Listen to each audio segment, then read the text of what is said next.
எடுத்து உள்ளே இருக்கிற ஹேர் கூட இப்படி டைட்டாக லாக் பண்ணணும். இப்படி தான் யூபினை செக்யூர் பண்ணணும். இந்த யூபினை பொதுவாக நிறைய பேர் என்ன பண்ணிடுவாங்கன்னா, இங்கே இருக்குல்ல இப்படியே போட்டுருவாங்க.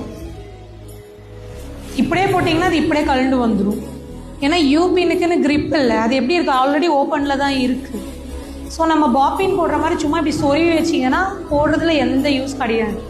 யூபினை எங்கே போட்டாலும் சரி, மேலே இருக்கிற ஹேர் கூட இப்படி எடுத்துட்டு, ஓகேவா, இப்படி இங்கேருந்து ஆப்போசிட் டைரெக்ஷனில் எடுத்துட்டு ரிவர்ஸில் உள்ள டைட் பண்ணணும்.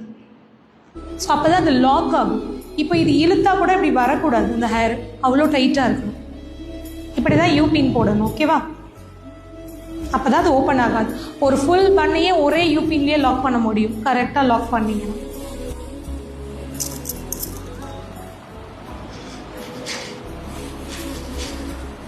ஓகே, போதும்.